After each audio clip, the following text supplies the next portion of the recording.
Assalamualaikum warahmatullahi wabarakatuh. Tuan-tuan, saudara-saudara, ibu-ibu dan bapak-bapak yang sudi mendengarkan keterangan agama yang saya berikan di dalam kaset ini. Moga-moga Tuhan melimpahkan, mengurniakan rahmat dan nikmat-Nya kepada kita semuanya. Saya akan membicarakan suatu ayat yang bertemu di dalam surat Al-Baqarah. Bunyinya, Allahu waliyul ladzina amanu yukhrijuhum minadh dhulumati ilan nur walladzina kafaru awliya'uhumut taghut yukhrijunahum minan nuri ila dhulumat. Artinya, Allah adalah menjadi pemimpin bagi orang-orang yang beriman, orang yang mempunyai kepercayaan yang teguh. Dan Allah, apabila orang itu telah betul-betul menganggap Allah menjadi pemimpinnya, Allah pun menjamin mengeluarkannya daripada gelap gulita kepada terang benderang. Gelap gulita kebodohan kepada kecerdasan. Gelap gulita kehidupan tak tentu arah kepada tujuan yang sejati. Sebaliknya, orang yang kafir yang tidak percaya kepada Allah, maka sebaliknya yang terjadi, daripada terang benderang dia akan dipimpin oleh taghut, oleh kekuasaan yang bukan bersandar kepada Allah. Dan yang demikianlah yang akan mengeluarkannya daripada terang benderang kembali ke dalam gelap gulita. Oleh sebab itu, rohani manusia itu adalah melalui di antara gelap dan terang kehidupan itu, di antara terang dan gelap kehidupan. Kalau sekiranya jasmani kita, kalau sekiranya badan kita yang lahir ini diberi cahaya oleh matahari yang terbit di waktu pagi, yang terbenam di waktu sore, rohani kita pun diberi juga terang oleh suatu yang lebih terang dari matahari, yaitu petunjuk dan hidayat Tuhan. Di dalam Al-Quran, Tuhan memberikan bujukan, memberikan jiwa besar kepada orang-orang yang beriman itu. Tuhan bersabda, La tahinu wa la tahzanu wa antumul a'launa in kuntum mu'minin. Engkau ini adalah orang yang tinggi kalau engkau tetap memegang kepercayaan kepada Allah Subhanahu wa ta'ala. Di dalam perjuangan hidup di dunia ini, perjuangan antara yang hak dengan yang batil, antara gelap dengan terang, antara keyakinan dan keraguan, manusia berjalan di sekitar itu. Di kiri dan di kanan kita berjumpalah gelap dan terang itu. Maka diberilah pedoman manusia tadi. Apa pedoman? Walaupun bagaimana hebatnya, geloranya, tofannya, halim bubunya, ombaknya dan gelombangnya kehidupan itu, manusia mesti teguh berpegang kepada iman. Sebab kehidupan di dunia itu menurut peraturannya ialah tidak ada yang tetap. Yang tetap itu ialah berubah. Berubah itulah ketetapan yang ada dalam dunia. panas sangat terik, benar, nanti akan hujan. Hujan sangat lebat, benar, nanti akan panas. Di suatu tempat terjadi hujan yang lebat, berhari-hari timbul banjir. Iya, banjir itu tidak tiap hari, nanti dia kering lagi. Di laut pun demikian pula. Ada pasang naik, tergenang ke atas. Besok pagi air itu sudah kering lagi, surut pasang. Begitulah kehidupan di dunia itu. Itu harus kita yakini supaya kita jangan terombang-ambing dalam kehidupan itu. Kalau kita sudah mulai terombang-ambing, tahu-tahu walaupun bagaimana terangnya hari, gelap timbul dalam jiwa kita sendiri. Walaupun panas terik, kita berhujan. Hujan oleh keringat kita sendiri. Jadi yang penting di sini menjaga hati itu. Sampai Rasulullah Nabi kita Muhammad sallallahu alaihi wasallam, inna fil jasadi mudghatan, di dalam tubuh manusia itu ada suatu bekuan darah. Idza salahat salahal jasadu kulluhu wa idza fasadat fasadal jasadu kulluhu. Kalau ini segumpal daging baik, seluruh badan jadi baik. Kalau dia rusak, seluruh badan jadi rusak. Apakah itu? Hati. Hati. Kendali terletak dalam hati kita. Hati artinya penuh. Bukan saja berarti pada daging, tapi pada hati dari hati, isi dari hati, atau juga akal kita. Sebab itu, maka kalau satu waktu saya pernah mengajarkan doa yang mengandung 8 sifat-sifat lemah menghilangkan kemerdekaan manusia, hari ini saya pun akan mengajarkan doa yang diajarkan juga oleh Nabi. Bagaimana menjaga hati tadi. Di situ dalam doa itu ada tersebut 4 perkara. Apa disebut? Allahumma inni a'udzubika min qalbin la yakhsha'u wa min ilmin la yanfa'u wa min nafsin la tashba'u wa min du'a illa yusma'u. Jadi 4 perkara.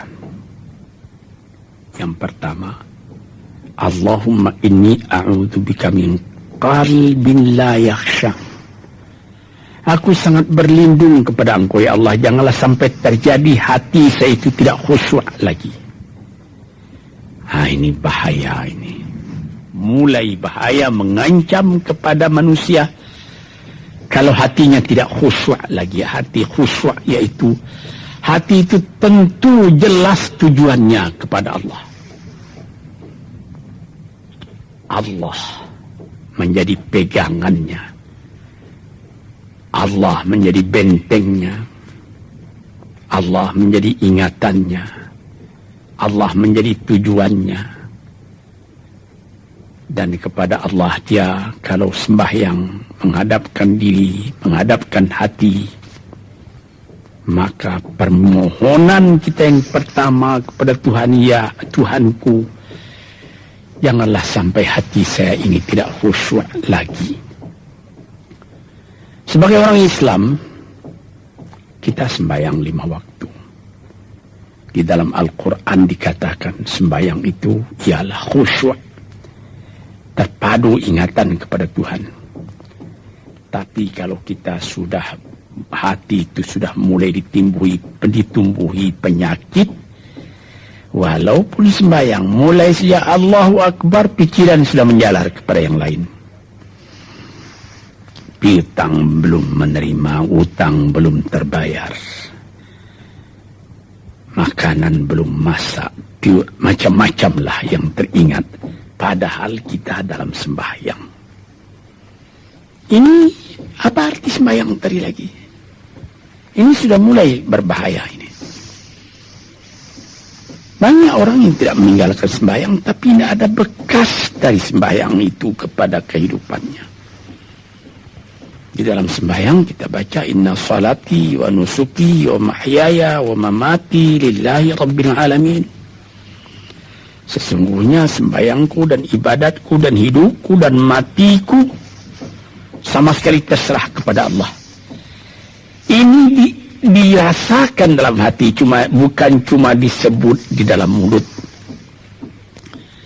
Sebagaimana dikatakan, bukan jadi lip service sebagai seput tangan penggosok-gosok mulut, bukan begitu. Yang dari hati. Kalau sudah dari hati yang khusyuk, ini berbekas kepada kehidupan. Aku tak takut menghadapi segala keadaan dalam hidup, sebab hatiku bertali dengan Tuhan. Dari Tuhan aku datang, kepada Tuhan aku akan kembali. Ini namanya hati yang khusyuk.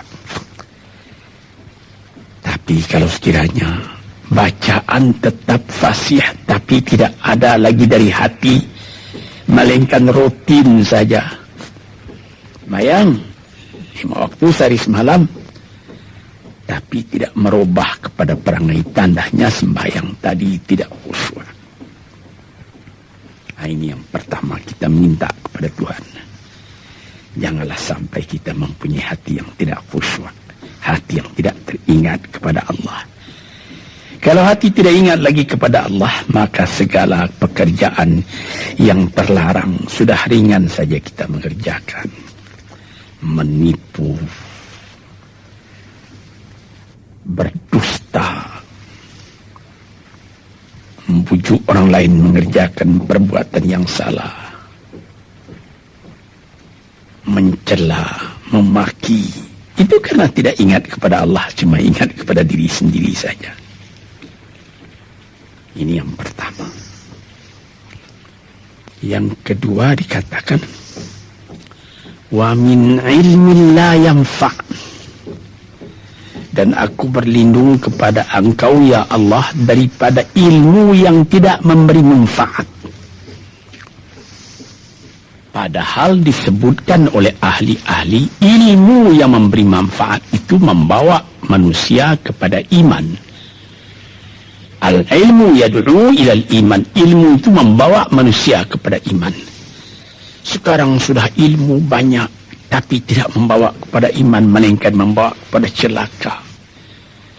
Sudah maju kepandaian orang, ilmu pengetahuan orang, teknologi orang, sains orang, knowledge orang, dan segala macamnya. Tapi tidak ada manfaatnya kepada manusia. Cuma bahaya karena ilmu tadi yang datang kepada manusia. Sebagaimana ilmu manusia di abad ke-20 yang sangat penting, yaitu tentang tenaga atom. Maka timbullah bom atom, bom hidrogen, nuklir, sehingga manusia diancam sekarang ini oleh bahaya atom itu di mana-mana.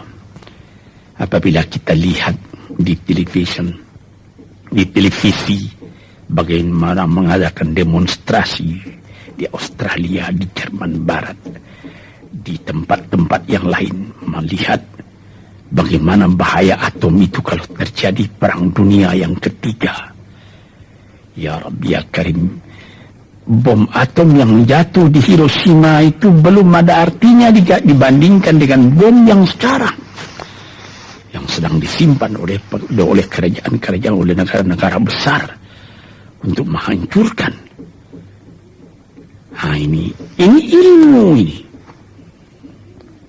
Tetapi ilmu yang membawa bahaya, bukan saja tidak memberi manfaat, bahkan memberi bahaya. Di sini terasa oleh kita bahwa ilmu yang ada itu pun mesti dikembalikan atau dikendalikan oleh iman. Kalau tidak, maka nyawa manusia ini akan dipandang sebagai sampah saja. Dijatuhkan satu bom hidrogen ke dalam kota Jakarta ini, na'udzubillahi min dzalik. Umpamanya dimasukkan ke kota Jakarta ini, satu bom hidrogen saja, itu sudah habis penduduk Jakarta yang lebih dari 5 juta ini. La haula wala quwata illa billah. Ini minta kepada Tuhan, ya Allah, majulah ilmu manusia, majulah teknologi manusia, tetapi jangan hendaknya kemajuan itu membawa kepada bahaya. Jangan ilmu pengetahuan itu membawa kepada yang tidak memberi manfaat. Ini doa yang kedua kepada Allah, Tuhan sarwa sekalian alam. Yang ketiga disebut lagi, wa min nafsin la tashba'u, dan aku berlindung kepada Allah daripada nafsu, daripada diri, daripada ego, daripada tiap-tiap masing-masing diri ini yang tidak merasa kenyang. Ini juga bahaya besar. Inilah yang menimbulkan penjajahan di dunia. Inilah yang menimbulkan, disebut dalam bahasa Arab, al-ghazwul fikri, penjajahan. Sesudah Perang Dunia Kedua sudah banyak negeri-negeri yang merdeka, tetapi sekarang timbul lagi penjajahan baru. Apa? Penjajahan fikiran. Sehingga bangsa yang merdeka tadi tidak merdeka lagi fikirannya. Dia merdeka di dalam meniru kepada bangsa yang lebih kuat. Itu namanya terjajah juga. Jadi tuan-tuan yang terhormat, apa pangkalnya ini? Daripada nafsu serakah manusia. Nafsu serakah manusia sebagaimana tersebut di dalam hadis. Lau kana libni adama wadiyani min dhahabin labtagha thalithan wa ma yamla'u jawf ibni adama illa turab. Kalau manusia itu mendapat suatu lembah yang penuh dengan kekayaan emas, suatu lembah, dia ingin supaya mendapat satu lembah lagi yang penuh juga dengan emas. Dapat 2 lembah, dia minta 3 lembah lagi yang penuh dengan iman. Nafsu manusia tidak pernah kenyang. Padahal akhirnya kalau dia sudah menutup mata, tidak ada yang akan memenuhi perutnya melainkan tanah. Saya teringat akan cerita yang disampaikan oleh Graf Leo Tolstoy, pujangga Rusia yang terkenal, bahwa orang yang tidak mempunyai nafsu yang kenyang itu, pada suatu hari katanya, ada satu orang kaya mempunyai tanah yang luas. Dia mengatakan kepada orang, boleh tuan-tuan mengambil tanah kepunyaan saya ini, berapa tuan suka, berapa tuan mau. Syaratnya cuma begini, sepanjang yang tuan berjalan dari timur ke barat, lantas sebelum matahari terbenam, tuan sampai kembali ke tempat tuan melangkah pertama tadi. Berapa saja tuan suka, boleh ambil tanah ini. Maka datanglah si tamak tadi. Tuan yang punya asli tanah tadi mengatakan, bawalah bakal, jangan lapar di jalan nanti. Baik, dibawanya nasi sebungkus, dia berjalan, jalan. Dari pukul 7 pagi. Kalau diambil kekuatan, hendaknya pukul 10 dia sudah makan. Melangkah lagi beberapa ratus meter atau sekian, nanti boleh kekuatan buat kembali. Sehingga sebelum matahari terbenam, dia sudah sampai ke tempat dia menuju bermula. Tetapi ini orang bernafsu betul, dia minta supaya banyak tanah yang didapatnya. Dibawanya nasi sebungkus, tapi dia tidak jalan di tengah jalan, tidak berhenti, kan nanti berapa meter itu nanti kalau saya berhenti, tanah yang kurang buat saya. Dia terus berjalan. Dia tidak ingat bahwa kekuatan masa pergi yang lebih cepat dengan kekuatan masa pulang yang lambat itu dia tidak taksir. Dia berjalan saja cepat-cepat. Sudah pukul 1 hari, sudah jauh perjalanan. Lantas nanti kembali. Kelemahan badan, kondisi dan suatu situasi tidak sama lagi. Tidak secepat dia pergi dahulu lagi dia pulang kembali. Maka bukan pukul 7 dia sampai, atau pukul 5 sore tadi dia sampai ke tempat dia berjalan bermula, karena dia jalannya sudah lunglai, kaki sudah penat, badan sudah letih. Kira-kira baru pukul 2 dia tidak dapat berjalan lagi karena sudah lapar. Dia coba makan sedikit pun tidak bisa lagi seenak makan yang tadi. Habis makan pun dia berjalan lagi. Pukul 3 dia terhenti. Jauh lagi baru sampai tempat yang pertama. Menurut syarat yang diberikan oleh mempunyai tanah yang pertama, kalau engkau tidak sampai ke tempatmu yang pertama tadi sorenya, tanah ini tidak engkau dapat lagi semua. Memang tidak sampai dia. Pukul 4 dia sudah berhenti berjalan, tidak kuat lagi. Mata sudah gelap. Akhirnya karena terlalu capai, terlalu penat, mati dia di tengah jalan. Berapa dia dapat tanah tadi lagi? Cuma sepanjang badannya untuk kuburannya, yang lain tinggal semua.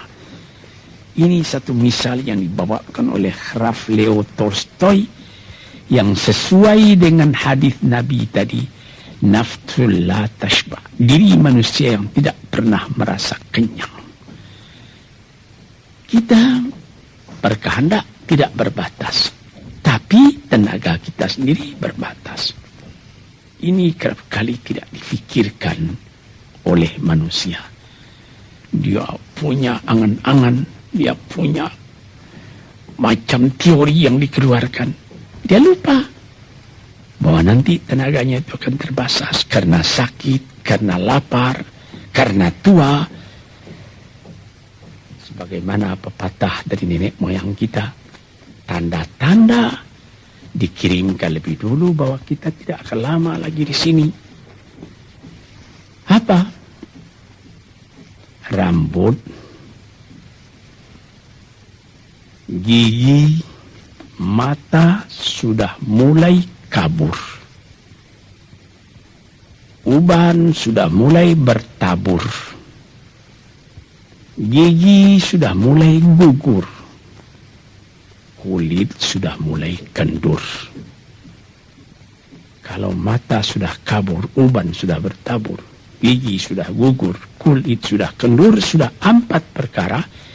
Yang kelima ialah pintu kubur. Nah, ini kerap kali manusia lupa yang demikian. Sebab itu dikatakan, ya Tuhanku, janganlah sampai aku ditumbuhi oleh penyakit nafsu yang tidak mau kenyang-kenyang itu. Nah ini, kemudian itu timbul lagi doa yang keempat. Disebutkan di situ, wa min du'a illa yusma'. Ini lebih berbahaya lagi. Ini sudah puncak dari bahaya. Apa artinya? Dan aku berlindung kepada engkau ya Allah, daripada doa yang tidak didengar lagi. La ilaha illallah. Mendoa, ya Allah, kasih aku ini, kasih aku kesempatan, tapi tidak didengar lagi. Tuan-tuan, para pendengar kasetku yang tercinta, ada tersebut dalam hadis Nabi, wa malbasuhu haramun, wa mashrabuhu haramun, wa ghudhiya bil haram. Ya Rabb, ya Rabb, fa'anna yustajabulah. Ash'asa aghbara. Badan sudah penuh dengan kotoran, penuh debu. Yang mudu ilaihi ila sama, menadahkan tangan keduanya ke langit. Ya Rabbu, Ya Rabbu, ya Tuhanku, tolong aku, ya Allah, bela aku. Padahal yang dimakan haram, yang diminum haram, dibesarkan dengan yang haram. Fana yustajabulah. Dengan jalan apa Allah Ta'ala akan mengabulkan doa itu? Badan kotor menghadap kepada yang bersih, meminta diberi kebersihan. Bagaimana caranya? Tuan-tuan yang terhormat, pernah dalam Quran Tuhan mengatakan, la yanzuru ilaihi wa la yukallimuhum Allah wa la yanzuru ilaihi. Allah tak mau mengajak dia bercakap dan Allah tidak memandang kepada dia. Saya sendiri dengan segala kerendahan hati mengatakan bagaimana beratnya kita bertemu dengan seorang orang besar. Lalu dia mengulurkan tangan kepada kita. Tapi mata kita tidak dilihatnya. Sengsara rasanya. Bagaimana dengan Tuhan kalau Tuhan tak mau melihat kita? Nah, sebab itu, para pembaca, pendengar kaset yang tercinta, berdoalah kepada Tuhan supaya hati kita selalu terbuka. Jangan sampai kita mempunyai hati yang tidak khusyuk, ilmu yang tidak memberi manfaat, jiwa yang tidak pernah kenyang, dan doa yang tidak didengar. Ya Allah, dengarkan doa kami dan tunjukkan kepada kami jalan yang benar dan beri kami terang dalam kehidupan ini. Yang keempat ialah wa min du'a illa yusma'. Dan aku berlindung kepada Engkau ya Allah, jangan sampai doaku tidak terdengar, tidak didengar oleh Tuhan. Sebagaimana kita tahu, doa itu adalah mukhul ibadah, tulang sumsum daripada ibadat kita sendiri kepada Tuhan. Segala perbuatan kita patrikan dengan doa, dengan harapan mudah-mudahan diizinkan oleh Allah. Disampaikan maksud kita, macam-macam yang kita minta kepada Tuhan. Tapi kalau doa itu sudah tak diperdulikan lagi oleh Tuhan, apa celaka kita, apa daya kita, apa upaya kita? Di sini kita melihat apa sebab maka doa tidak didengar oleh Tuhan, tidak diperkenankan oleh Tuhan. Tentu saja bukan dari salah Tuhan, melainkan dari salah kita sendiri. Di dalam Al-Quran dikatakan, iyyaka na'budu wa iyyaka nasta'in. Al-Fatihah tersebut, kepada Engkaulah kami menyembah, ya Allah, dan kepada Engkau kami minta tolong. Tapi dengan tidak sadar, kerap kali kita berbuat terbalik. Iyyaka nasta'in wa iyyaka na'budu, kepada Engkau kami minta tolong, lalu kepada Engkau kami menyembah. Minta tolong dulu baru menyembah. Minta tolong banyak-banyak tapi terima kasih tidak ada. Tentu saja tidak didengar oleh Tuhan. Di dalam satu hadis tersebut, Asy'atha ar-rabbara yamuddu yadayhi ila as-sama'i ya Rabbu ya Rabbu, wa mat'amuhu haramun wa mashrabuhu haramun wa malbasuhu haramun wa ghudhiya bil haram fa anna yustajabulah. Badan sudah kotor, sudah berkerunyut, kesusahan, kegelisahan kehidupan terbayang kepada tubuh sendiri. Lalu menadahkan tangan ke langit meminta kepada Allah, ya Tuhanku, ya Tuhanku. Bagaimana Tuhan bisa mengabulkan? Dengan pikiran yang kotor engkau menghadap kepada Tuhan. Kalau tidak terkabul, jangan Tuhan yang disalahi. Hatimu sendirilah salahi. Apa yang kau perbuat dalam kehidupan ini? Di mana terdesak engkau ingat kepada Tuhan. Di zaman kesenangan engkau lupakan Tuhan. Di dalam mendapat percobaan engkau merengek mengadu kepada Tuhan. Jiwa yang seperti ini janganlah sampai timbul pada diri kita sendiri. Saya sudah mengalami apabila saya berhadapan-hadapan dengan orang besar. Saya ingin dia menghadapkan matanya kepada saya. Apa kabar saudara? Kabar baik. Dia lihat mata saya lihat mata dia. Tapi kalau ketika dia bersalam dengan saya, dia melihat kepada orang lain, bukan main sakit hati saya. Apa salah saya maka dia begitu? Mengapa tidak saya yang dipandang? Sedangkan dengan sesama manusia lagi begitu perasaan kita. Bagaimana dengan Tuhan? La yanzuru ilaihim wa la yukallimuhum. Allah tidak memandang sebelah mata kepada Allah, kepada kita. Allah tak mau cakap, tidak mau bercakap dengan kita sepatah pun. Langit mana tempat kita bernaung, bumi mana tempat kita berpijak, kalau sudah demikian keadaannya. Nah, ini yang dijaga tuan-tuan yang terhormat dalam doa keempatnya itu.